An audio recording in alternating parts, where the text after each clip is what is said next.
Salut les échappés, bienvenue dans le podcast de celles et ceux qui sont passionnés par le vivant. Aujourd'hui, on est avec Stéphane Rossel, fondateur de Reptilis, c'est Thériophile accompli. Bonjour Stéphane.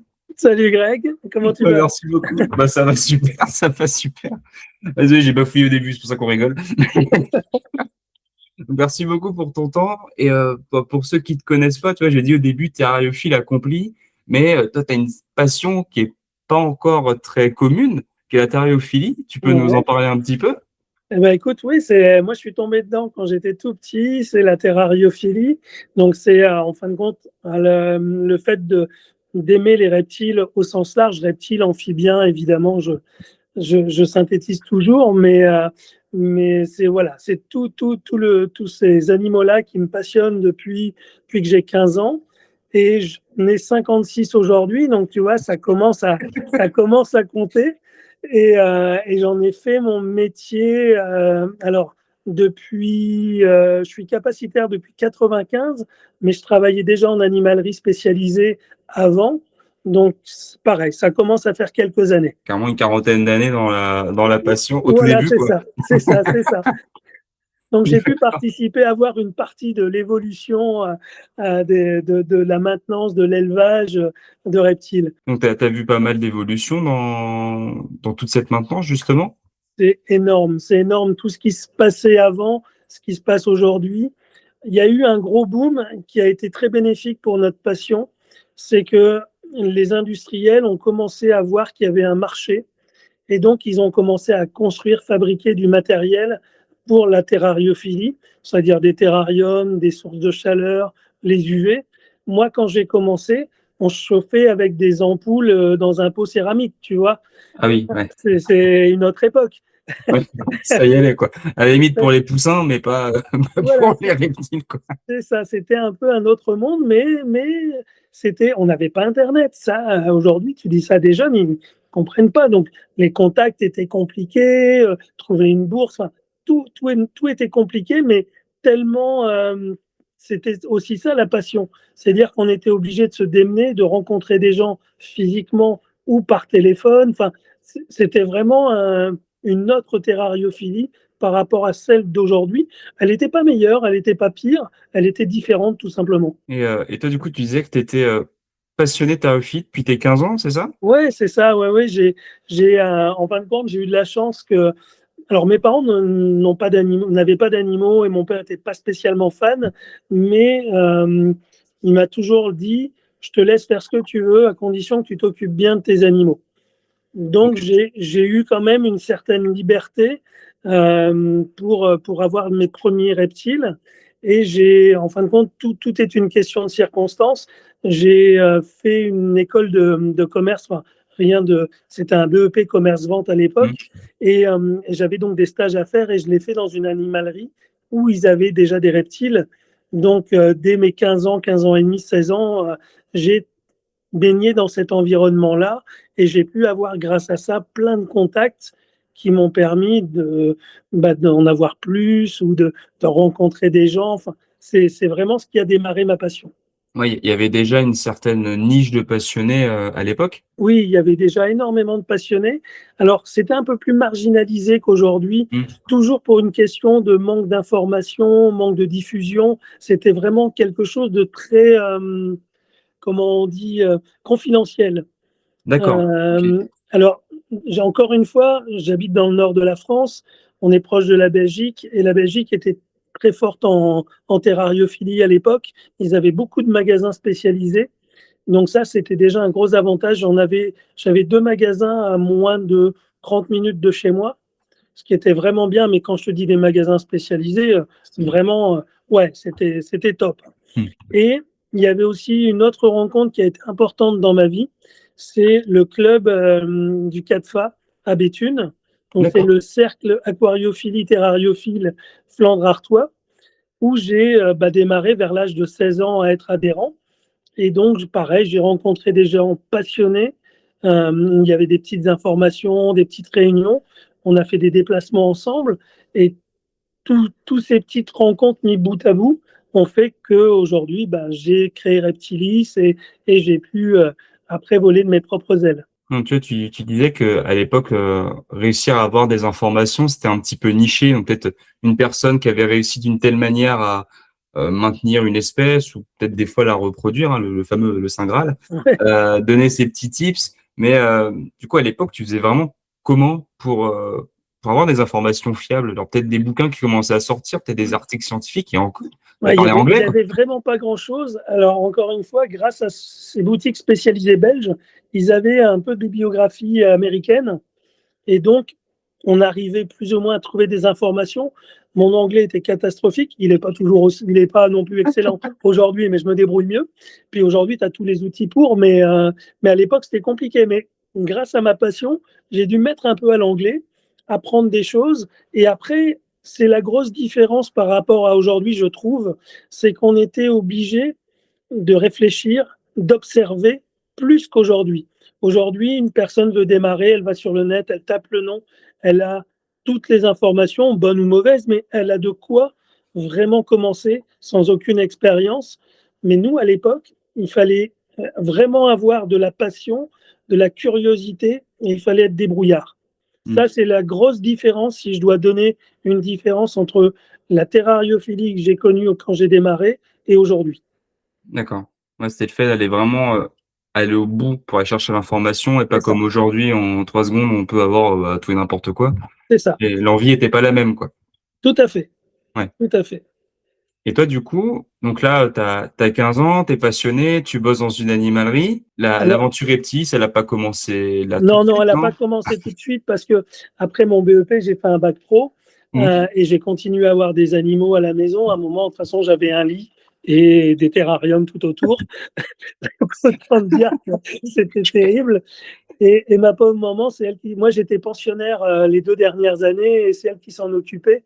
Ah Et super. ah ouais, ouais, ouais, ils ont été patients parce que je pourrais te raconter quelques anecdotes où j'ai eu des animaux qui sont échappés, qu'elle a retrouvés dans sa chaussure. Enfin bon, bref, je leur en ai fait un petit peu voir, si tu veux. Et puis donc après ça, j'ai dû faire l'armée. J'avais encore le service national. Donc là, par contre, j'ai mis une pause dans la terrariophilie parce que quand tu pars plus d'un an, c'est pas pareil que quand tu rentres tous les 4-5 jours. Ouais. Et je pouvais pas imposer à mes parents, comme j'étais parti dans la marine et tout, je savais pas si je rentre au bout d'un mois, au bout de 2 mois, c'est pas pareil. Donc j'avais mis une pause. Et quand je suis revenu dans la vie active, au bout d'un an, quand une fois que j'ai retrouvé un travail et j'ai recommencé à reprendre quelques animaux, j'ai assez rapidement travaillé donc en animalerie en m'occupant du secteur reptile et après dans une animalerie spécialisée aqua-reptile. Donc tout ça, ça a duré environ, que je dise pas de bêtises, en tout 4-5 ans, OK, où j'ai quand même. où j'ai travaillé pour d'autres personnes, donc dans le milieu du reptile. Et en 99, je me suis fait licencier économique en 98 et j'avais déjà mon projet. Soit je remontais une animalerie, soit je lançais un centre d'élevage. L'élevage m'attirait beaucoup. J'avais déjà une centaine d'animaux à la maison, Ah oui, quand même, ouais. ce qui était pas mal, surtout pour l'époque. Et, Même aujourd'hui, hein, c'est pas rien. C'est vrai, c'est vrai. Et puis voilà, donc j'ai franchi le pas. On a été le premier éleveur professionnel de reptiles en France, ce qui a posé pas des problèmes, mais pour trouver chez qui on devait aller. Donc on était bien en mode agricole, mais le problème pour aller en mode agricole, il faut soit remplir de la culture, soit des têtes de bétail. Et moi, j'arrive avec mes reptiles, tu vois, ils se disent, oh là là, comment on va faire? Et j'ai quand même été très bien accompagné, aussi bien par la Chambre d'agriculture que par Serre France, qui est un centre de gestion agréé agricole. Et de là, on a réussi à mettre en place et Reptilis et le début d'activité. Donc, il y avait déjà un projet d'élevage de certaines espèces en général ou plutôt des espèces précises que tu aimais Alors, bien? j'ai créé Reptilis avec le nom Reptilis. Pourquoi? Parce que ça englobait les reptiles en général. Ça ne m'enfermait pas dans une case comme, je ne sais pas, Stéphane Gutatus, par exemple, où là, bah, si tu fais du Mmh. bois, après, on ne comprend plus ton nom Ouais, c'est vrai commercial. que ça devient compliqué, ouais. Tu vois, mais il y en a plein comme ça, hein. Mais Ouais. moi, à l'époque, c'est vrai que j'avais eu cette réflexion avec mon père qui m'avait aidé un petit peu parce qu'on cherchait un nom, etc., un nom commercial. Et c'est vrai que Reptilis, ça ne m'enfermait pas parce que même si j'ai été reconnu comme un spécialiste de la couleuvre, j'ai toujours aimé tous les reptiles au sens large et amphibiens. Et c'est vrai que je voulais pas m'enfermer. Donc, les serpents ont une place prédominante. Pourquoi? Parce que c'est beaucoup plus facile à élever que des lézards et ça demande, on peut en avoir un plus grand nombre sans être aussi pris par le temps que Ouais. des lézards, par exemple. Ouais. Donc, c'est vrai que j'avais développé beaucoup plus de serpents, mais j'ai élevé mes premiers pogonas, je crois, en 92. Tu vois, Ah en oui, d'accord. 1992, j'avais déjà de la reproduction de pogonas à l'époque qui était incroyable. Peu de gens en avaient. C'était son tout début en France, quoi. Ah Les, oui. cor les Corelophus, j'en ai reproduit, je crois, en 98. C'est Une les geckos à crête, hein, pour Ouais, ceux c'est ça, les ouais, c'est geckos à ça. crête de Ok. Nouvelle-Calédonie. Donc, ce qui est aujourd'hui un des geckos les plus populaires avec le gecko léopard. Ça, Mm. j'en ai reproduit en 98. Bon, à l'époque, ça marchait pas du tout, hein, je peux te le dire. C'est une bête qui avait pas pris, puis d'un seul coup, ça a pris bien, bien plus tard. Ouais. Mais voilà, mais c'est vrai que l'avantage d'avoir cette ancienneté, j'ai vu beaucoup de choses passer avec des bêtes qui ont marché un moment, qui ne marchent plus, et à l'inverse. Ouais, t'as pu vraiment pousser les portes de tout ce milieu-là, mais au niveau peut-être des administrations aussi, parce que c'est pas simple d'arriver avec un projet dans les années 90. Bonjour, je veux élever des reptiles et les vendre. Oui, merci. Oui, Ça oui, ah se bah, mange, qu'est-ce qu'il y a? alors C'est ça, et pas puis, simple, quoi. puis alors je te raconte pas le dossier des banques, hein. Oh putain, ouais. J'ai eu de la chance parce que quand j'ai donc créé Reptilis et que j'avais été donc en licencié, j'étais en création d'entreprise et j'ai fait ce qu'on appelle un stage EPI. EPI, c'est études prévisionnelles d'installation. Quand tu es dans le monde agricole, tu es obligé de faire ce stage pour prétendre t'installer. Donc, je l'ai fait et pendant ce stage, tu fais des prévisionnels, tu regardes vraiment. Le but de ces stages, c'est de sensibiliser les jeunes agriculteurs à ce qu'ils vont les attendre demain, de connaître le montant des charges, de la MSA. MSA, c'est la cotisation sociale. C'est de savoir pour voir si leur projet est viable ou pas, pour éviter qu'ils ne travaillent à perte dans leur domaine. Et ça m'a permis d'avoir un rendez-vous avec une banque, une seule, qui a bien voulu me recevoir. Les autres, je suis passé à la trappe et je me suis pas déculotté. J'ai dit oui, il faut que je réfléchisse, j'ai d'autres propositions. Je suis allé au bluff. Mais j'ai eu un très bon partenariat avec cette banque qui m'a suivi pendant longtemps et c'était top parce que c'était le début de l'aventure. Ouais, franchement, t'as eu de la chance qu'ils puissent te servir. Enfin, de la chance après un long travail, hein, Oui, oui, évidemment. oui.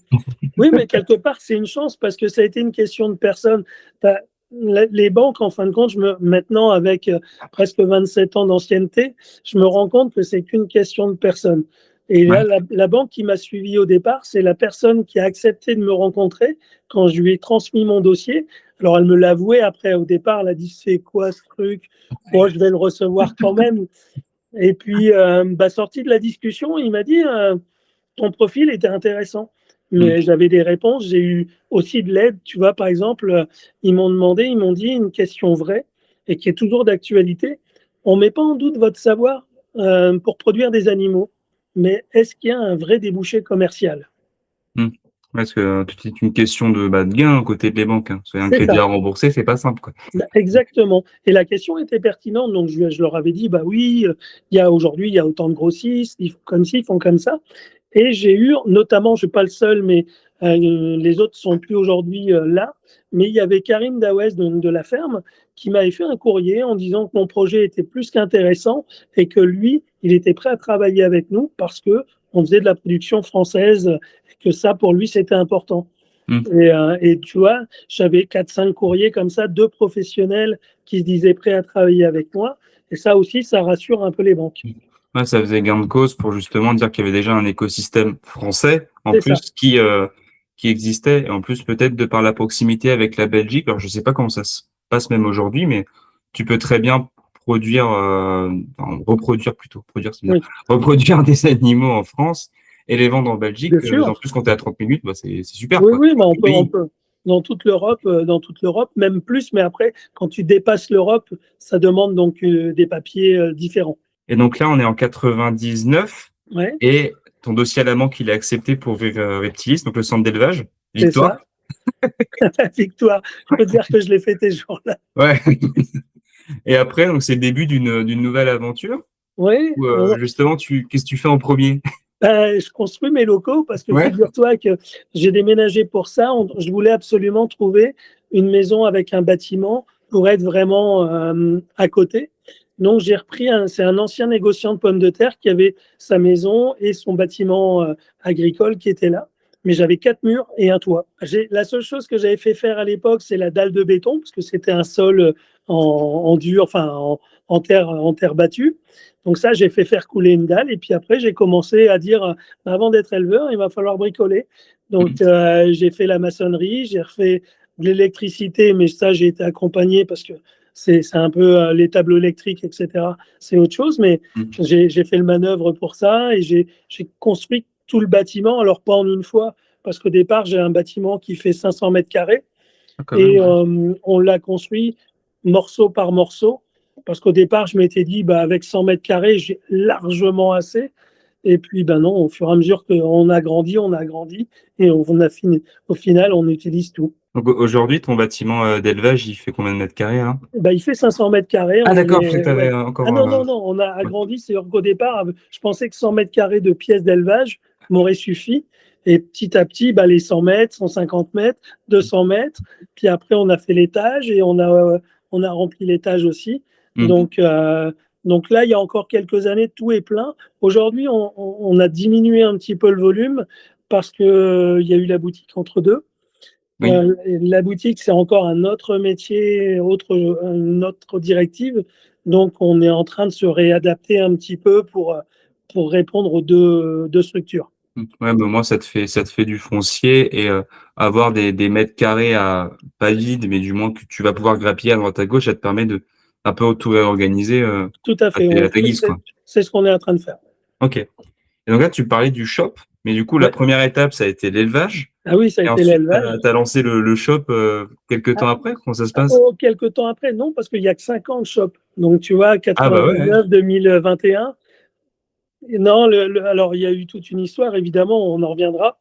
Mais le shop, si tu veux, avec Anne-Laure, on se disait, il nous faut un point de vente, il y a trop de gens qui viennent. Et surtout, c'est que en 2020, ouais, 2020, on a eu une année compliquée. Je ne sais pas si tu te souviens, si je dis pas de bêtises dans les dates, c'était au moment des Gilets jaunes. Oui. Il y a eu les Gilets jaunes, il y a eu beaucoup de jours fériés dans les semaines. On a eu un été très chaud, un hiver très froid. L'hiver très froid, l'été très chaud, on ne peut pas expédier les animaux. Donc ça te fait 2 saisons quasi C'est ça. blanches en fait, hein. Tu peux pas Les, vendre. Ouais. les jours fériés, ben, quand ils tombent en plein milieu de semaine, tu ne peux pas expédier les animaux parce qu'il faut Mm. des jours de sécurité. Et quand il y a eu les manifs gilets jaunes, ben, tu ne peux pas expédier parce que si les camions sont bloqués. Donc, on est resté environ 3 mois et demi sans activité commerciale du Ah tout. oui. Et là, tu réfléchis parce que tu te dis, si on continue plus longtemps ou si ça se reproduit, tu ne te relèves pas. Ouais. Financièrement, c'est pas possible. Donc, on a déjà, dans un premier temps, on avait remis en place un site marchand, parce que jusqu'à présent, j'avais qu'un site vitrine, entre guillemets. J'avais du mal avec l'action de mettre un animal dans un caddie. Je suis de la vieille école. Bon, aujourd'hui, ça s'est passé. Mais en tout cas, à l'époque, c'était vraiment, donc, on avait un site vitrine d'information et les gens devaient rentrer en contact avec nous. Mais encore une fois, c'était compliqué. Et donc, on a d'abord fait le site commercial et après, on a dit, bah non, on a trop de demandes, il y a trop de gens qui veulent venir. Nous, l'élevage, il n'est pas fait pour recevoir du public. Mm. Donc, on a voulu trouver un lieu pas trop loin et on a trouvé sur Bayeul on est à 10-12 km de Ouais, c'est à l'élevage. côté, quoi. Ouais, c'est Ouais. vraiment à côté. Et ça a été le début d'une nouvelle aventure vraiment incroyable qui m'a redonné du peps parce que c'est un autre métier. Ouais. On a d'autres animaux, il n'y a pas que la structure d'élevage. Et ça, c'était top pour se redonner un coup de fouet, quoi. Quand tu as lancé le shop, en plus, comme tu dis, c'est une toute nouvelle vision du travail. Là, tu es directement en contact avec les clients. Oui, tout à Et, fait. euh, et en plus, c'est une sorte peut-être de cercle vertueux. Donc, c'est-à-dire les individus que tu vas reproduire dans la salle d'élevage, bah, tu vas pouvoir les mettre à la vente et savoir directement à qui tu les vends. Donc, À qui on les vend, comment on les ouais. vend, le conseil. Enfin, ça, c'était vraiment un objectif. C'est-à-dire qu'on s'est rendu compte aussi à un moment quand on vendait des animaux, nous, on faisait pas le matériel à l'époque. Et on avait des fois des retours clients où Il nous dit: «Ah bah, le vendeur, il m'a conseillé ça, ça, ça» et malheureusement, des fois, dans certains endroits, les vendeurs sont pas toujours les plus compétents. Alors, je les blâme pas parce que des fois, on leur demande d'aller dans un rayon qui est pas le leur Mmh. d'origine, donc ils font ce qu'ils peuvent. Ils sont pas toujours maîtres des produits qui sont référencés chez eux mais ça n'allait pas pour les animaux et nous, c'est ça qu'on voyait. Mmh. Aujourd'hui, lorsqu'on vend un animal, que quelqu'un vient dans notre magasin, on est capable de lui fournir l'ensemble du matériel de A à Z et de le suivre du début à la fin et ça, pour nous, c'était important. Mmh. Ouais, puis c'est toi qui choisis directement ce que tu vas mettre en rayon en termes de produits. Exactement, on choisit notre gamme, on veut que des bons produits. Le but, c'est que, les gens n'aient pas de problème et soient contents. Ce sera pas toujours le matériel le moins cher, c'est pas toujours non plus parce qu'on a de la qualité que c'est cher, mais en tout cas, on veut pas de premier prix, bancal, Mmh. surtout sur des ampoules, sur des thermostats, enfin des choses qui Mmh. sont importantes. Tu vois, tu prends un décor dinosaure, moi si j'aime pas et que le client aime bien, c'est pas grave. Oui, c'est pas très grave, ouais. C'est une question de goût. Par contre, si le thermostat qu'on lui vend lui donne 5-6 degrés dans les dents, alors que normalement ça doit pas, ça par contre ça nous concerne et ça concerne l'animal et donc c'est là-dessus où on a une sélection, on essaye d'être vraiment le plus pointu possible. Mmh. Ouais, en plus, ça peut être dangereux même pour le foyer de la personne parce que tu parlais d'installation électrique au tout départ de la création de Reptilis, l'élevage, mais bon, on a certains copains, des fois, la maison part, hein, quand Ouais, il y non, a des non, mauvais mais branchements, c'est bien sûr, et ça, c'est toujours triste à voir quand un élevage, une structure commerciale ou même de particulier prend feu. C'est vraiment triste, et mmh. pour les gens et pour les animaux, bien sûr. Et c'est là où il faut vraiment faire attention à ce qu'on achète et comment on l'installe. Dans la tariophilie, il y a eu pas mal d'évolutions au niveau de la création des produits avec, la mise en place d'un marché, Oui. avec, des industriels qui se disent: «Ah, il y a quelque chose à faire là». Donc, il y a vraiment une meilleure qualité des produits aujourd'hui? Ah oui, aujourd'hui, oui, oui, il y a vraiment une grosse qualité. Alors, pas pour tous. Le problème, c'est qu'à un moment, on a trop fait confiance aussi à ces professionnels industriels. Pas tous, heureusement, mais quelques-uns ont vu aussi un marché juteux. On Mmh. fait des produits où ils essayent toujours d'avoir le coût le plus bas et pour être bien placés en prix. Et simplement, leurs produits étaient inadaptés. Je pense notamment aux UV, aux ampoules UV, les fameuses 3 en 1, très faciles à placer quand on n'est pas vraiment un spécialiste, mais Mmh. qui ont fait énormément de dégâts sur des animaux et sur lequel nous, c'est pas notre priorité à vendre. On a quelques marques qui sont bonnes, mais on a plus de 50% des marques qui sont à bannir normalement Ah, quand parce que même. le problème, c'est qu'il n'y a pas de normes. La norme, c'est est-ce que tu produis des UV? Oui, non. Mais Ah, c'est juste ça. c'est juste ça. Ouais, c'est un peu nul, ouais. Ah oui, oui, C'est mais il y limité, a ouais. il y a des lampes qui sont 50 fois la dose mortelle pour un animal, aujourd'hui sur le marché. Ah la vache! Ouais. Ah ouais. Oui, oui, oui et nous, ça, on l'a compris surtout après, quand on vendait donc en direct, où les gens disaient: «Ah mon caméléon, je sais pas, il a les yeux qui se ferment», et c'est toujours de la faute de l'animal et de l'éleveur, hein, ou du vendeur. Mmh. Mais nous, quand on a commencé à comprendre ça et qu'on a donc avec des outils, des UV-mètres, commencé à tester les équipements, on s'est rendu compte de tout ça. Et là, on comprend maintenant. Moi, avec du recul, je me dis: «Bah, les animaux, je comprenais pas qui tombaient malades, qui étaient bien chez moi et qui avaient des problèmes après chez certains clients, bah, maintenant je comprends». Mais ça, c'est tu vois, c'est la partie qu'on ne maîtrisait pas, Mmh. et qui pouvait poser problème. Mais, aujourd'hui, toi, chez Reptilis, bon, on le voit quand on va sur ton site internet, tu vends tout dans le sens où, une personne arrive, veut avoir, son, reptile de X espèce, chez elle. Elle peut avoir les bons conseils, les produits qui ont été vérifiés parce que même, je sais pas comment dire, mais admettons les gens qui sont déjà venus chez toi, tu as forcément eu des retours clients. Bien sûr, Donc si ça bien se sûr. passait mal, ça se saurait et si ça se passe bien, ça reste en vente. Donc Bah, oui, c'est pas compliqué. exactement et puis surtout, c'est que alors l'avantage aussi, c'est que la structure d'élevage, elle utilise, je vais pas dire tous les produits, ce serait mentir, mais une très grosse partie des produits. En Mmh. tout cas, ces produits techniques, les lampes UV, les thermostats, les lampes chauffantes, tout ça, on les utilise pour nos animaux. Donc on a un recul, si tu veux, et une sensibilisation forte là-dessus et là, on peut garantir et on est sûr de notre discours. Et en plus de, tu vois, tous ces produits-là, on parlait au tout début de notre échange que toi, quand tu as commencé, tu devais lire des articles scientifiques que tu as perfectionné ton anglais. Mais en fait, on n'a pas dit quelque chose, c'est que tu es aussi écrivain. Ah ouais, ouais. Alors ça, je peux te dire que ça surprendrait. C'est là, hein. Ouais, c'est vrai, c'est vrai, c'est vrai. Mais ça a surpris mes parents d'abord. Et je pense que si j'avais quelques profs qui étaient tombés dessus, ils en reviendraient pas. J'étais pas spécialement meilleur à l'école, mais encore une fois, les passions, quand tu es passionné, ça peut bouleverser tout ton équilibre. Ouais. Vous voyez pas, mais j'ai dans les mains les atlas de la thériophilie, où toi, tu es l'un des co-auteurs, hein, si je dis pas de Ouais, c'est ça. bêtises. Ouais, ouais, tout à fait. Donc, comment ça a commencé cette histoire? Ben, cette histoire, c'est un petit peu avec l'AFT surtout. C'était un moment où ça commençait à bouger, on était présent. Et il y avait Guirec d'Animalia Édition qui avait donc à l'époque sa revue papier. Et donc, il cherchait des auteurs. Donc, on a écrit quelques articles, on s'est rencontrés, on s'est vu pas mal de fois et il a voulu proposer donc des atlas pour justement répondre un petit peu à la demande d'information. Et c'est vrai que bah, nous, il nous a sollicité sur pas mal d'espèces dans ces différents ouvrages. Ouais, donc c'était un peu aussi une manière pour toi de te dire bon, quand quand je débutais, je galérais à avoir de l'information, hein, je dis ça vulgairement.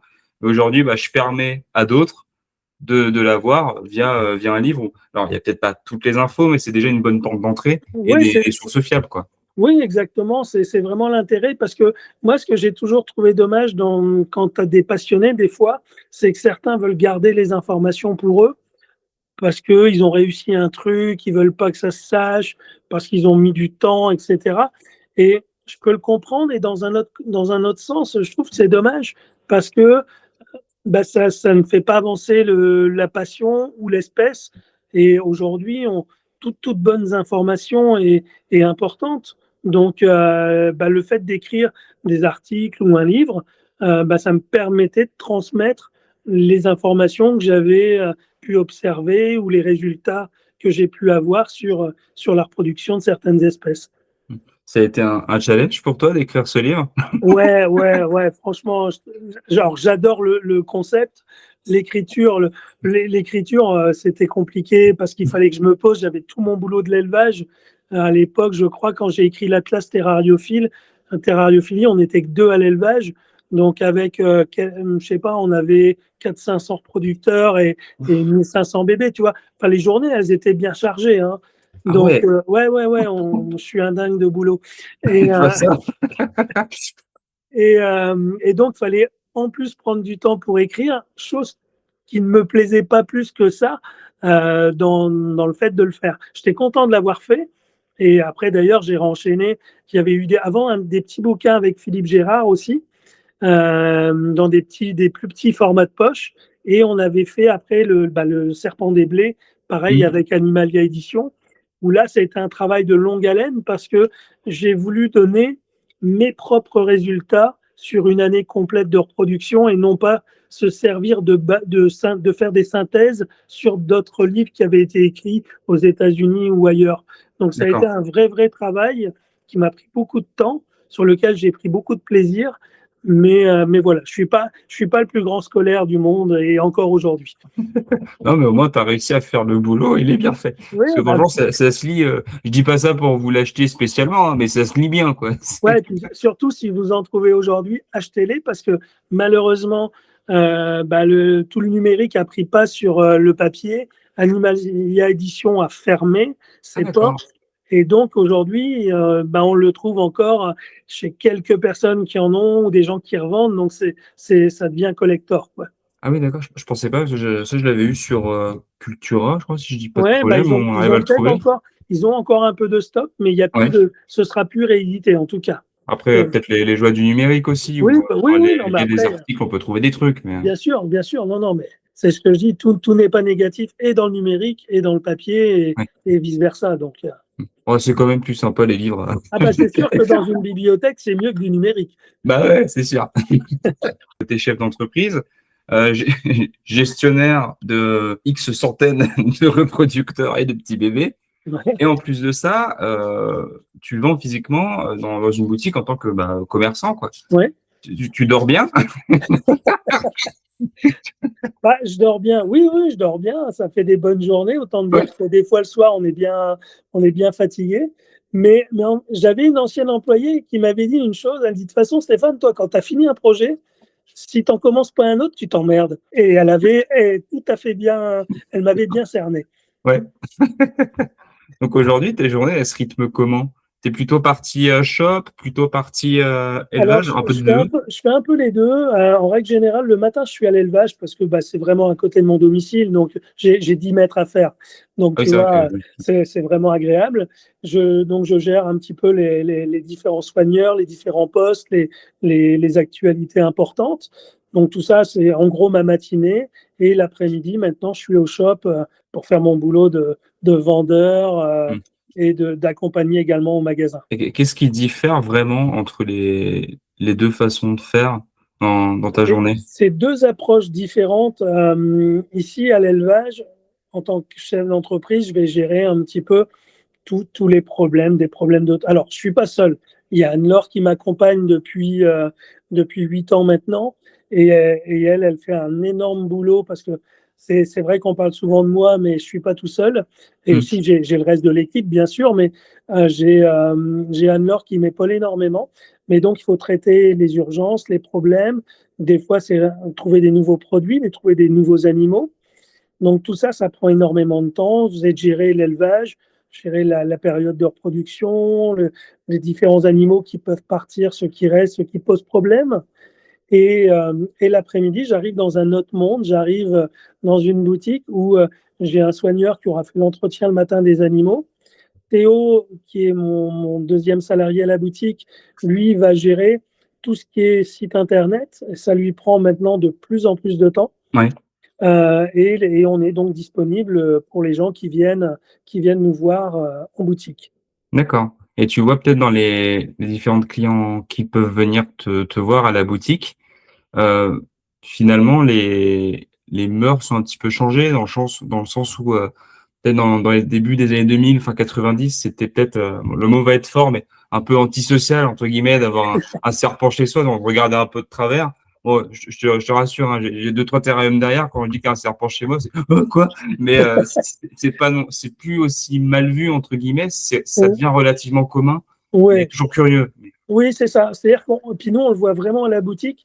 Autant quand on était constructeur d'élevage ou quand on faisait que les bourses, tu as beaucoup de passionnés qui sont dedans et tu as Mm, peu de grand public. Quand tu es en boutique, des fois, tu as des gens qui sont là. Donc, je vois notamment des parents qui sont mm, avec leur enfant et qui arrivent en boutique et tu les vois, ils sont perdus, hein. Ils sont là, où moi je viens, mais c'est pour mon fils ou ma mm. fille qui veut un reptile, mais bon, nous, on connaît pas. Donc là, l'approche, déjà, il faut qu'on en parle, il faut qu'on explique ce qu'est un reptile, les contraintes, les avantages, l'implication que ça donne. Ça, c'est vraiment important.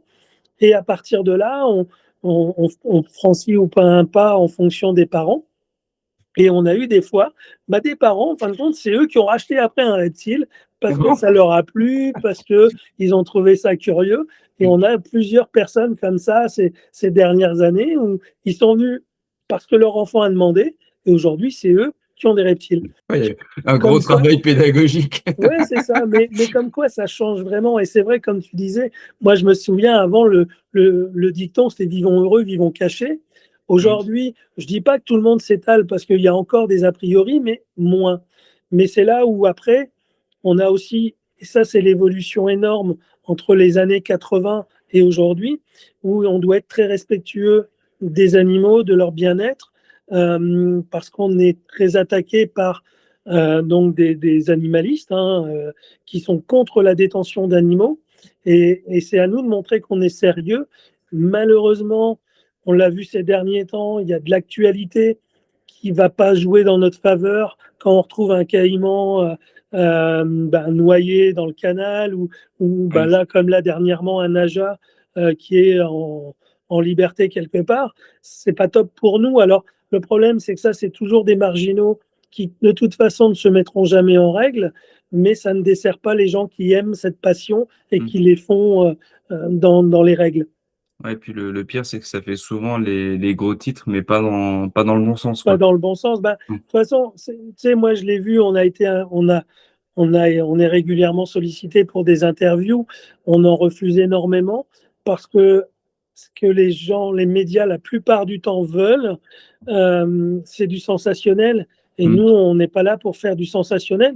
On est là juste pour montrer qu'on est des gens normaux, avec une passion, certes, peut-être pas la plus courante, mais on n'est pas des gens bizarres. Et Mm. ça, pour te dire, une fois, je me souviens d'une émission qui devait passer sur TF1. Ok. On y va, le réalisateur, tout se fait. J-1, il m'appelle, il me dit, Monsieur Rossel, je suis vraiment désolé. Quand on en a reparlé, on a fait un débrief avec la chaîne. Ce que vous nous proposez, c'était pas assez sensationnel. Donc, C'est quoi ça?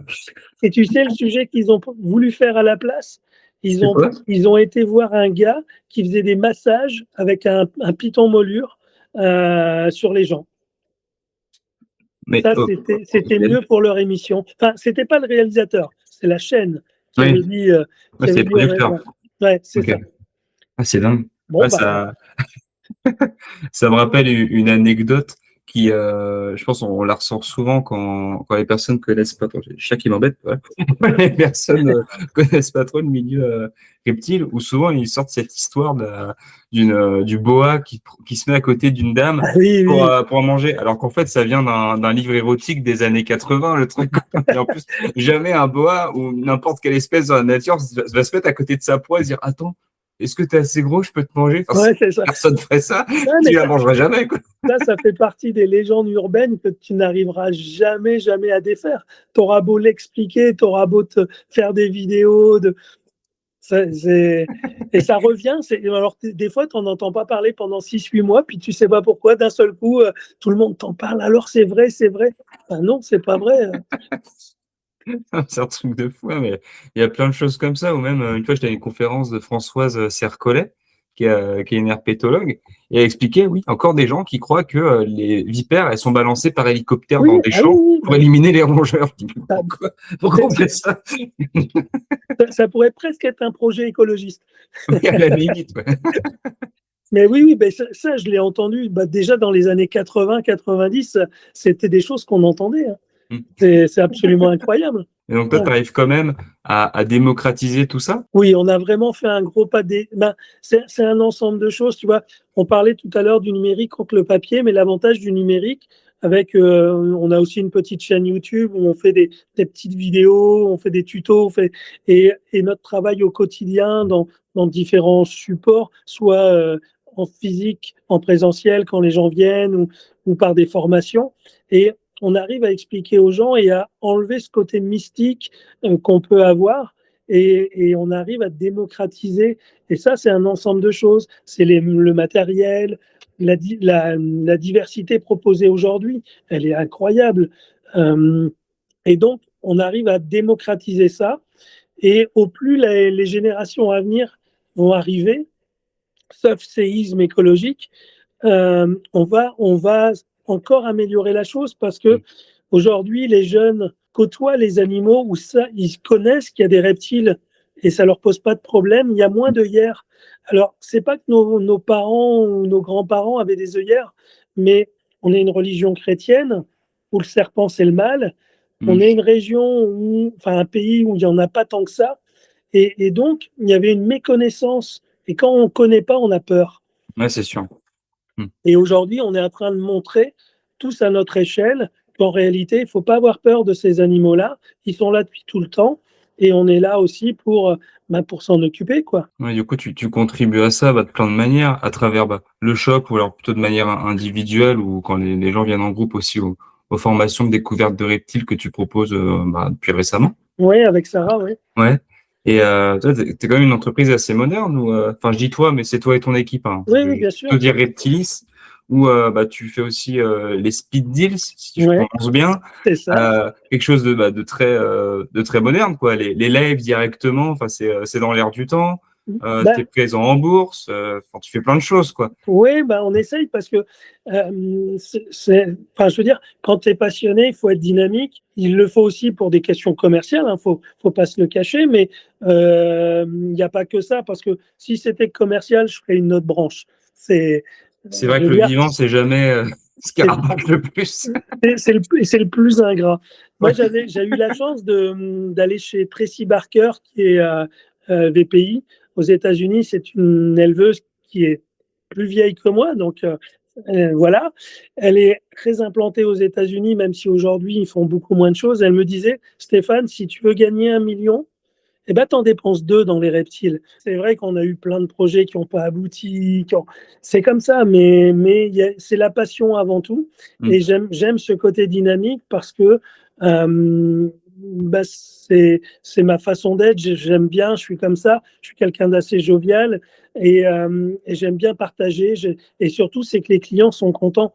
Moi, j'ai des clients qui me connaissent depuis le départ, même avant Reptilis dans le Nord. Et donc, ils sont toujours là, ils viennent me voir, des fois avec des bêtes qui ont atteint des records d'âge incroyables. Mais moi, ça me fait vibrer. Tu vois, quand le gars il me dit, ah, j'ai encore ton pituit office, il a 25 ans. Je dis, c'est pas normal. 25 ans, il devrait être mort. Ah non, il est toujours là. Il est bien. Et tu vois, c'est absolument incroyable ce genre de rencontre. Et donc, c'est vrai qu'on essaye d'être dynamique et on s'adapte un petit peu. Et je suis content parce que même pour moi, ça fait du bien. J'ai dû m'habituer à des lives, les réseaux sociaux. Enfin, je suis une génération où c'est pas inné chez nous. Donc, il a fallu s'y mettre. Alors, au départ, par obligation. Et après, ben, j'y prends goût et c'est vraiment aussi un très bel outil. Donc, un partage de plus. Ça fait revenir à une idée fondamentale aussi, où à travers les podcasts on a pu avoir sur cette chaîne-là, on vient souvent à un adage où beaucoup de personnes, on va dire, peu sociables disent « Oui, moi je veux bosser avec les animaux, comme ça j'aurais pas à traiter avec les humains ». Alors qu'en fait, au final, ce qui revient tout le temps, c'est qu'il y a pas, j'ai l'impression qu'il y a peu de métiers aussi humains que de bosser avec le vivant. C'est une grosse part, en fait, de pédagogie, de montrer ce qu'on fait. Et en même temps, ça maintient le feu de la passion toujours en vie. Parce que si on est dans son coin à s'occuper de ses reptiles pendant 40 ans, au bout d'un moment, on peut être le plus passionné du monde. Je pense qu'au bout d'un moment, tu te fais un peu chier, quoi. Bah, tu vois, tout à l'heure, je te parlais du shop qui a été pour moi un coup de pouce supplémentaire dans la passion, je dirais le deuxième effet qui se coule, parce que c'est exactement ça. Dans l'élevage, c'est bien. Quand on allait sur les bourses, les événements, etc., on voyait du public, c'était génial. Tu partages ta passion. Quand tu es dans le bâtiment d'élevage, tu es seul avec tes centaines d'animaux. Alors, c'est plaisant, mais il y a un moment, tu as une petite lassitude, tu as envie de voir des gens, tu as envie. Et la boutique, tu vois, c'est le trait d'union entre le travail d'éleveur, où là, les gars qui sont à l'élevage sont un petit peu plus tranquilles. Comme ils disent, on n'est pas dérangé, on fait notre boulot. Et après, tu as la deuxième part de notre travail, où au contraire, il y aura tout un aspect humain parce qu'il va falloir expliquer aux gens l'animal, d'où il vient, comment il était, ce qu'il mange, ce qu'il aime bien, ce qu'il n'aime pas, comment il doit être. Et ça, c'est pareil, ça fait partie vraiment de notre activité. Et c'est, je dirais, presque la partie la plus importante parce que la finalité, c'est que l'animal qu'on va proposer soit bien. Donc, pour qu'il soit bien, il faut donner de bons conseils. Au final, tout revient, tout revient à l'homme, quoi. C'est ça. C'est ça. C'est un truc de fou. Tu as parlé des bourses où Oui. tu es pas mal présent aussi. Alors, peut-être pas sur toutes les bourses qui existent en Non, France, mais malheureusement. t'aimerais bien être partout? Bah, j'aimerais bien, mais les gens, on est sollicité et ça me fait toujours mal au cœur quand on dit bah non, désolé. C'est pas qu'on veut les snober, c'est juste que l'implication que ça demande, il faut une équipe sur place. Parce que quand on se déplace, on prend généralement un grand métrage. Ça demande une journée et demie de préparation avant, une journée au retour. Les animaux, bah, quand tu as plusieurs bourses, plusieurs semaines d'affilée, c'est vraiment pas bon pour elles. Donc généralement, on fait des rotations, mais on évite. Et aujourd'hui, ben, on fait en France, on fait 4 événements, 5 événements max. Même pas mal, hein, C'est déjà ouais. pas mal parce qu'en plus, on a ceux d'Allemagne, un petit peu de Hollande. Donc ça fait quand même, mine de rien, beaucoup plus encore. Ouais. Et comment tu arrives à justement organiser ta partie bourse? Parce que tu me dis, tu as une journée et demie peut-être d'installation. Alors on compte le fait d'aller à la bourse, parce qu'elles sont pas Ouais. toutes dans le nord. Non, non, non. Pas encore, non, je rigole. Et en plus de ça, bah, tu vas pas seul, tu es avec, Avec une équipe, ouais. bah, c'est ça, avec ton équipe. Et à côté de ça, tu as toujours la salle d'élevage qui tourne, ton shop qui tourne. Ouais, comment tu t'organises quand il y a une bourse? Parce que toi, on vient de voir, c'est sympa, on rigole un peu, on je me t'achète des fois du matériel, un reptile, mais à côté, il faut que ça tourne encore. ouais, bah, je me gratte la tête à chaque fois. À D'accord. chaque fois, qui est là, qui n'est pas là, qui va aller où, qui fait quoi, comment on peut s'organiser? Est-ce qu'il y a des animaux où on peut s'occuper un peu moins? Alors généralement, quand on fait des bourses, par exemple, au niveau des serpents à l'élevage, on nourrit pas. Comme ça fait OK. beaucoup moins de travail.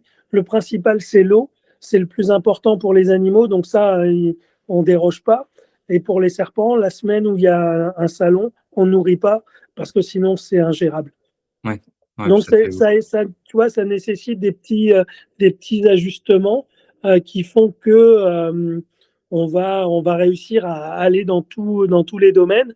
Mais c'est aussi pour ça qu'on fait pas plus de bourses et on pourra pas en faire plus parce que ça nous demande trop d'efforts et d'organisation et c'est très compliqué. Ouais, en plus de ça, bah, comme tu dis, tu es énormément demandé, alors que ce soit pour les interviews, pour aussi bah, des conseils, hein, clairement. Oui, bien sûr. Et en plus de ça, en bourse, je crois que j'étais venu des fois à une bourse où tu étais là, mais c'est limite difficile juste d'aller dire bonjour. T'as une meute de gens. Mais tant mieux, parce que c'est que l'entreprise tourne aussi, tu Oui, vois. mais et tu vois, ça, c'est notre satisfaction. Moi, c'est ce que je dis à mon équipe. Mon plus grand plaisir, c'est que j'ai toujours plaisir d'aller faire un salon parce que je sais que tout va bien se passer, parce que les gens sont contents de nous voir. Et ça, c'est ma récompense. Tu as souvent les mêmes questions qui te sont posées lors de l'achat d'un animal. Alors, c'est très variable, c'est vraiment très variable. On a le connaisseur habitué, il pose pas, enfin, il va poser des questions, mais c'est plus des questions à la limite sur la génétique, sur Ouais. l'origine, sur des choses, des trucs très pointus, pas trop sur le maintien de l'animal. Et on a des gens qui démarrent, soit le premier, soit les premiers animaux, où là, il y a vraiment un besoin de conseils, que ce soit dans la taille du bac, l'alimentation, le type de proie, la taille de la proie, etc. Et là, on a beaucoup de choses à dire et ça prend du temps. Et Mm. on essaye de consacrer, même en bourse, quand il y a du monde, j'estime que les gens qui viennent, on, on répond à toutes leurs questions parce qu'ils repartent avec un animal et quelle que soit la valeur de l'animal. Et ça t'arrive des fois de peut-être te mettre des garde-fous, dans le sens où tu te dis cette personne-là, je sens que si je lui vends cet animal, il va peut-être pas être élevé dans de bonnes conditions, ce genre de choses. Ça t'arrive des Alors, fois de refuser de vendre? alors oui, ça m'est déjà arrivé et ça m'arrivera encore certainement. Ou alors, des fois, je réoriente. C'est-à-dire que il veut un boa, mais tu vois, tu le sens pas. Je dis, mais Mm. commencez avec autre chose, plus petit, allez-y progressivement. Et quand ça passe, mais ça m'est déjà arrivé purement de dire non. Mm. Non, parce que la personne n'a pas la place, ou quand tu écoutes un petit peu ce qu'il te donne comme information, tu dis, mais c'est pas possible. Donc oui, ça nous arrive, mais souvent, on essaye de réorienter vers un choix plus facile si vraiment la personne a envie de quelque chose, Mm. plus adapté à ses compétences, ses connaissances. Tu disais que les serpents, c'était peut-être en règle générale un peu plus, je mets des gros guillemets, hein, Oui, simple en captivité que les lézards. Alors, c'est sûrement dû au régime alimentaire. oui, ça, et puis l'équipement aussi, un peu plus facile au niveau Ouais. équipement.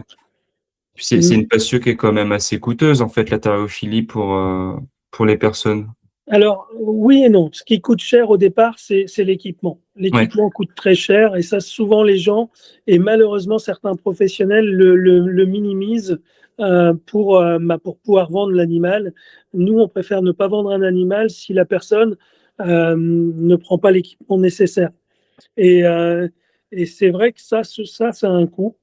Mais après l'entretien, aujourd'hui, il y a quand même de la compétition au niveau des rongeurs, des insectes, de tout ce qui est alimentaire, et le coût reste maîtrisé. Alors maîtrisé, évidemment, si tu as un ou deux animaux, si tu Ouais. commences à avoir une collection de 50 animaux, oui, ça a un coût important dans ton budget mensuel. Ouais, c'est pas la même. Tu vois, je prends mon exemple, hein. À la maison, bah, j'ai un serpent des blés, pardon, et un gecko léopard. Bon, c'est pas compliqué, le serpent des blés, j'achète 50 souris en début d'année, je prends 2 sacs par an et ça me va très bien, Voilà, ouais, tu as fait le tour de- largement, même un peu, beaucoup trop même. Pas du tout vrai, j'en prends pas 50 mais 25.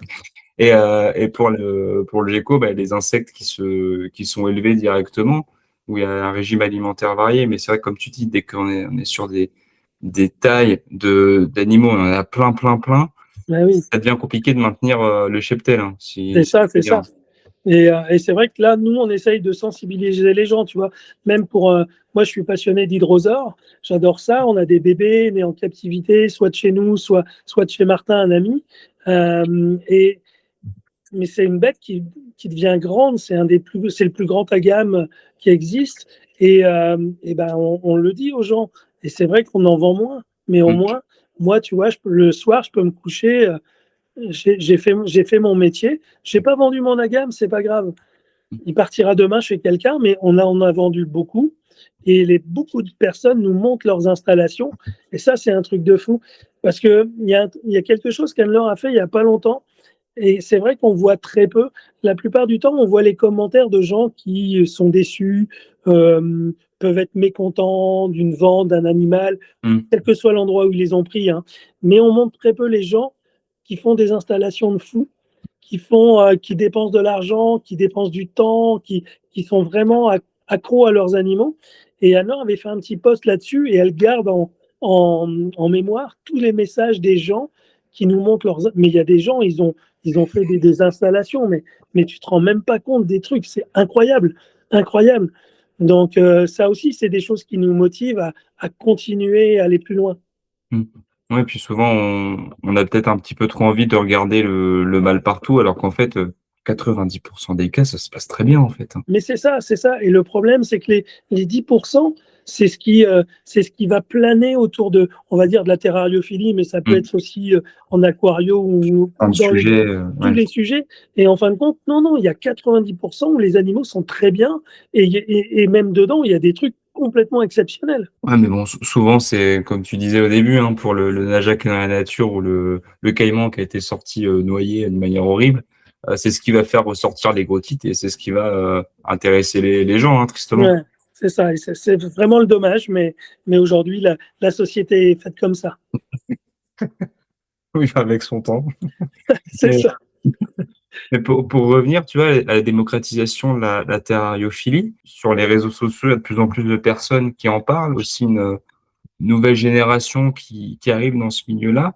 Toi, tu le vois de quel œil tout ça? Parce qu'on peut trouver très facilement de l'information aujourd'hui, mais très difficilement vérifiable. Ça fait très journaliste ma question. Ouais, non, mais elle est judicieuse et elle est super intéressante. C'est le gros problème, c'est que on a beaucoup, et j'ai rien du tout, hein, parce que j'ai été jeune, donc c'est pas un vieux con qui parle, c'est juste quelqu'un qui a eu un peu d'expérience et du recul.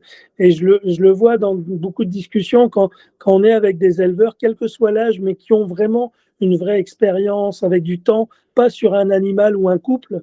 Euh, il y a vraiment des informations intéressantes et il y a des gens qui veulent absolument soit percer, soit être reconnus. Et le problème, c'est qu'à un moment, tu ne peux pas être expert quand tu as eu 3 animaux chez toi. Ça ne veut pas dire que tes connaissances ne sont pas toujours bonnes, mais elles ne sont pas toujours justes. Et quand tu deviens un petit peu célèbre sur la toile, ben, il y a plein de gens qui vont penser que tu es vraiment la personne la plus compétente et ils partent pas toujours avec des bonnes bases. Ça, Hmm. c'est le côté un peu néfaste de l'évolution, de la démocratisation des réseaux sociaux.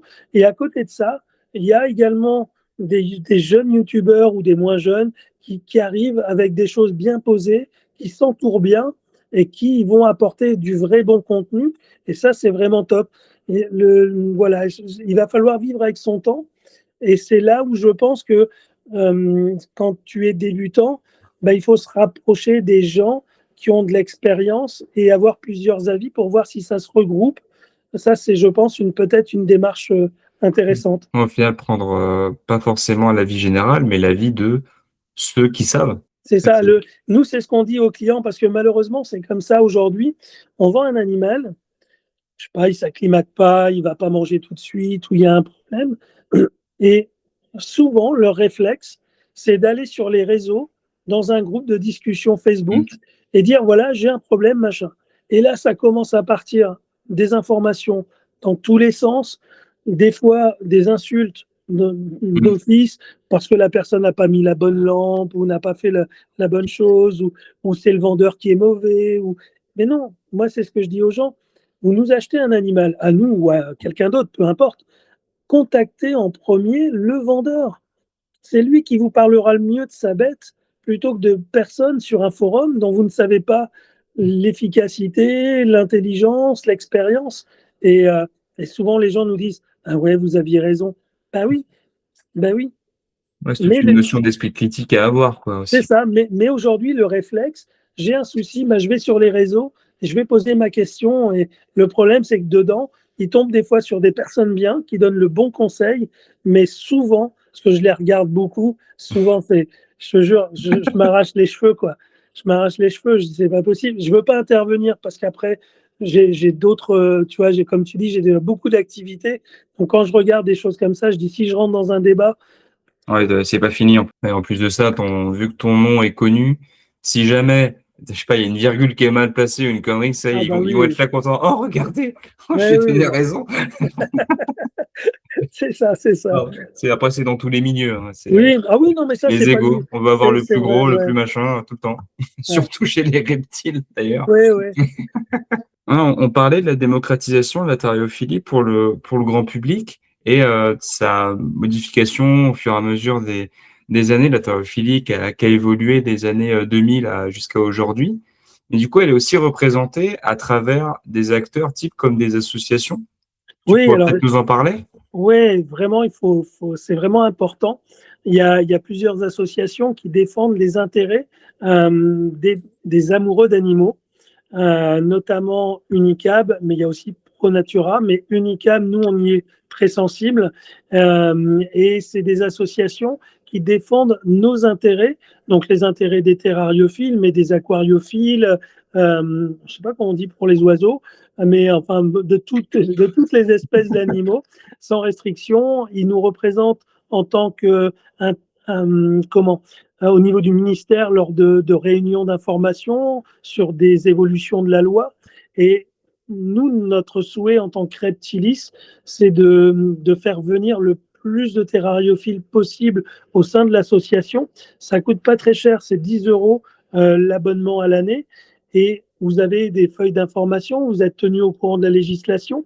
Et cet argent va permettre de payer notamment un avocat spécialisé pour défendre les lois et les textes, parce qu'il faut du lobby, il faut de Mm. l'argent pour faire la pression auprès des politiques, parce que c'est les politiques au final.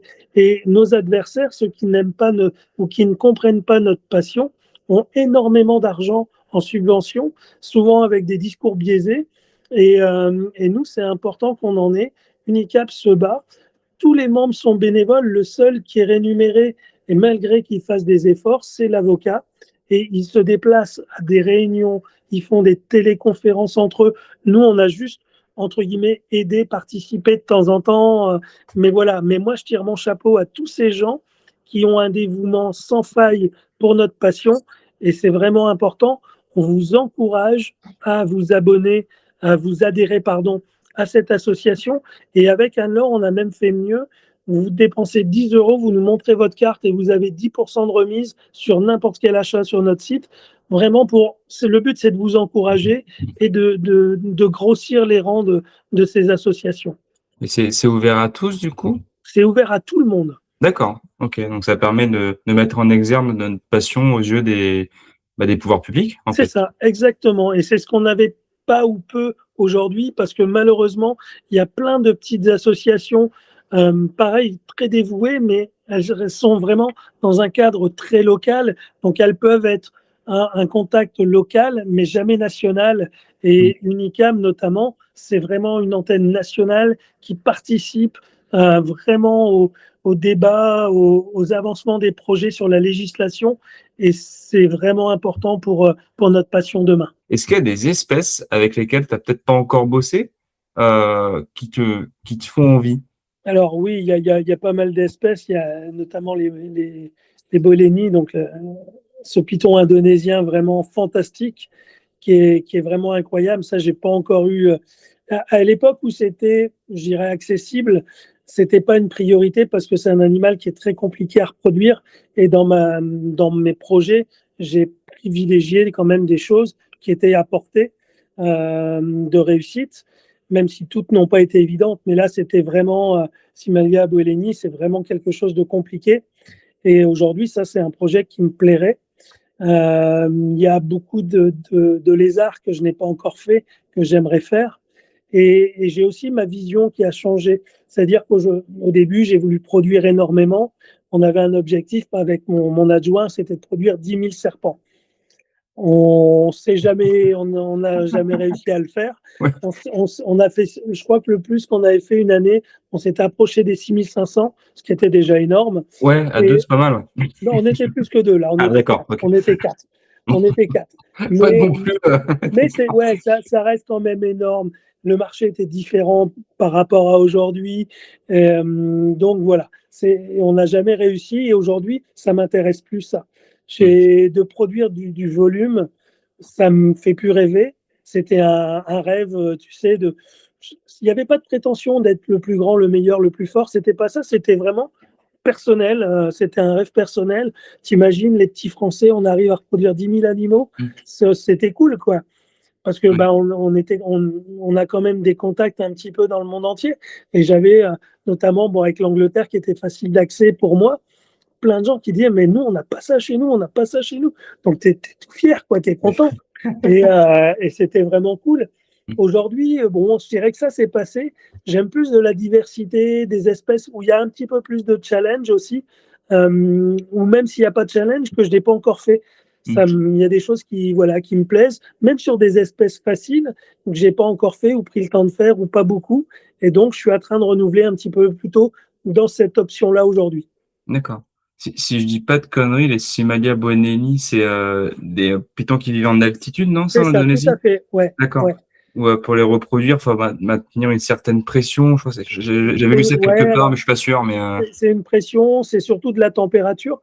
Là, tu vois, le fait d'avoir un magasin, j'ai un jour un client qui arrive et c'était Anne-Laure qui le reçoit. Il me dit, oh, je voudrais des rongeurs, hein, et j'aimerais savoir si vous pouviez m'aider à sexer mes bébés pitons. Bon, Anne-Laure, elle dit, bah oui, Stéphane, il peut vous le faire, il n'y a pas de souci. C'est quoi comme piton? Et là, le gars, il dit, des Simalia boleni.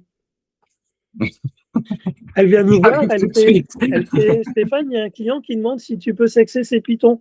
Je fais, ouais, c'est quoi? Je suis en train de préparer des colis de matériel. Elle me dit, c'est des boleni. Et là, avec Théo, on s'est arrêtés tous les deux, on s'est regardés, on fait, ils sont où? Et le gars, il est à 30 minutes, il a 4-5 animaux chez lui, un couple où il avait cassé sa tirelire, et c'est la deuxième fois qu'il est reproduit. La première fois, il a merdé au niveau de l'incubation, mais la deuxième fois, 100% de réussite. Ah la vache. Ouais, tu vois, comme Ouais. quoi, des fois, c'est pas la quantité qu'il fait. Ce gars-là, il a réussi, il a trouvé l'astuce et il me l'a partagé. Donc ça, c'est encore plus top parce que encore une fois, tu vois, il aurait pu dire, oh là là, ça, c'est un serpent où il y a de l'argent, je suis le seul ou pas beaucoup, je pourrais. Et c'était super sympa. Donc, et il était content que je lui sexe parce qu'il avait été voir un vétérinaire qui lui a dit que vous avez que des mâles et en réalité, non, il n'avait pas su sexer les animaux. Et il y avait autant de mâles que de femelles, autant dire que commercialement, c'est vraiment top. Ouais, bah, belle opération. Ouais, ouais. Et de ce fait-là, on l'a aidé à lui vendre ses bébés, D'accord. mais vraiment gratuitement, juste pour le fun. Et il était super content. Et voilà, ça fait partie des belles dernières rencontres que j'ai eues il y a quelques mois de ça en arrière. Et la France aujourd'hui, c'est une terre de tharéophilie par rapport aux autres pays dans le monde, ou ça reste quand même encore assez niche par rapport à ce que tu peux connaître? Non, on a énormément progressé ces 15-20 dernières années. C'est-à-dire que Mm. moi, quand j'ai démarré, effectivement, par exemple, la Belgique avait beaucoup plus d'animalerie, beaucoup plus d'éleveurs. Aujourd'hui, il y a plus de choses en France qu'en Belgique. Mm. Ça ne veut pas dire qu'en Belgique, ils sont à côté de la plaque, hein. Mes amis belges ne, ne le prenaient pas mal, mais c'est vrai qu'à une époque, ils étaient vraiment reconnus pour ça. Et aujourd'hui, ils continuent à en avoir, mais un peu moins. Et nous, on a rattrapé ce retard aujourd'hui.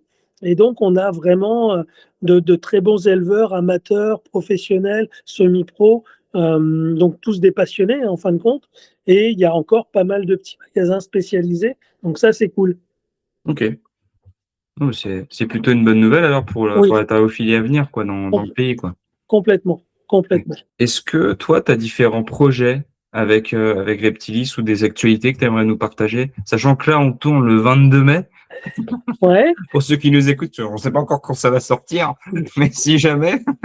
Bah écoute, on a plusieurs choses. Donc, on a redémarré cette année 2026 avec un projet avec Sarah Carpentier de Zookeeper, Zoocampus, pardon, avec qui, Sarah, c'est une fille que j'ai eue en stage ici à Reptilis, que j'ai pris en saisonnière aussi, etc., qui après est partie voler dans ses propres ailes dans les parcs zoologiques avec une spécialité sur tout ce qui est crocodilien au sens large. C'est vraiment une personne super intéressante et au bout de quelques années, elle a dit tiens, j'ai envie de partager mon expérience, j'ai envie parce qu'elle s'est rendue compte aussi de certaines choses, de former les gens.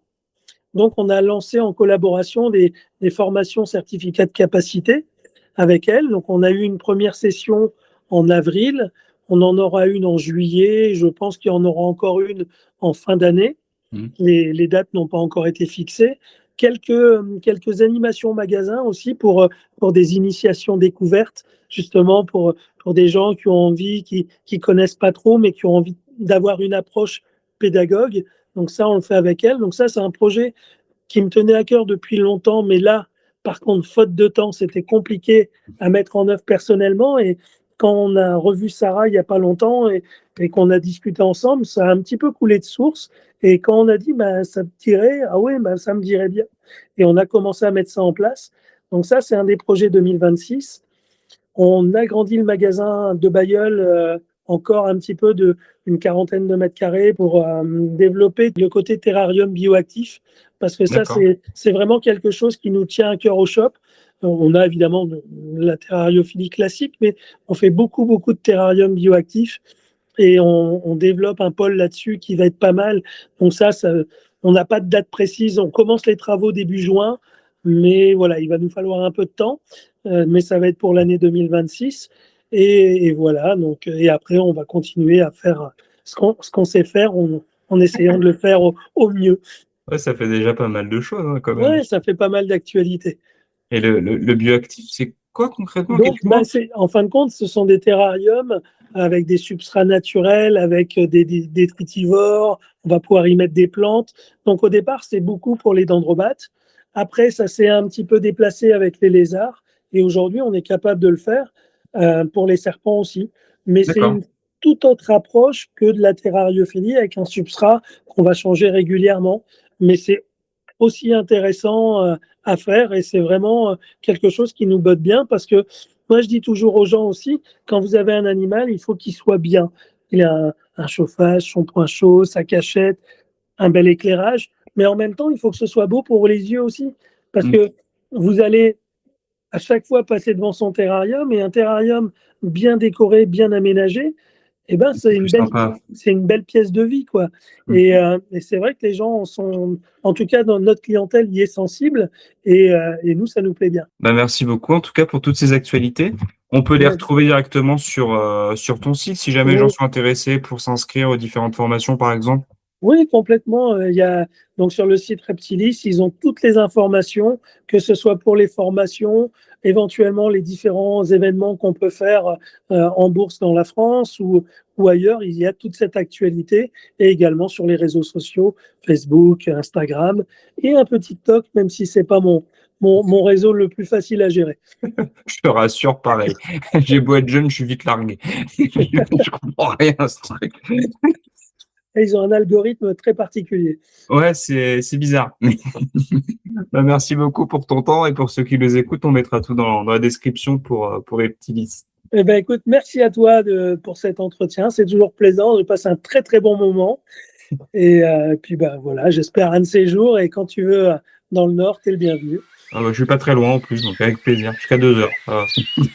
Ça va.